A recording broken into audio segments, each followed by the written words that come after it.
ഞാൻ പെണ്ണ് കെട്ടുന്നില്ല കേട്ടോ. നിശ്ചയിച്ച് ഉറപ്പിച്ച പോലെ പറയുന്നേ. നമ്മള് കഷ്ടപ്പെട്ട് പണിയെടുത്ത് പൈസ ഉണ്ടാക്കി. അതിന് എനിക്ക് പണിയുണ്ട. കളക്ടർ സാർ ബാക്കി കേക്ക്.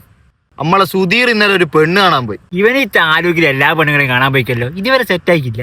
ഇത് സെറ്റാന്ന് വിചാരിച്ചാ പോയെ. അപ്പൊ ഓക്ക് 17 Pro ആണോ? എനിക്ക് വാങ്ങിക്കൊടുത്തോ?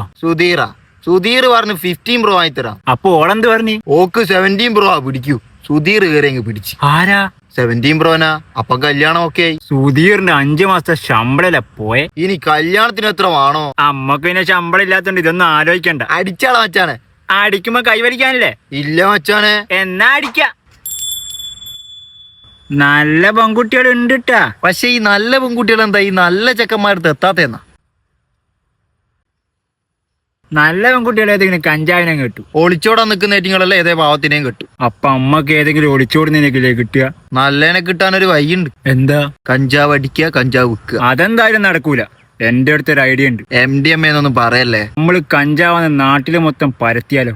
അതിന്റെ ആവശ്യമൊന്നുമില്ല. നാട്ടുകാർ മൊത്തം അതാ പറയുന്നത്. കഞ്ചാവ് അടിക്കുന്നതിനെ പറ്റി നാട്ടുകാർക്കൊന്നും പറയാനില്ല. പക്ഷെ അടിക്കാത്ത നമ്മള് കഞ്ചാവും. അതെല്ലാം ഒരു പ്രകൃതി നിയമമാണ് ബ്രോ. എനിക്ക് നിയമത്തിനെ പറ്റിയല്ലേ അറിയാലേ.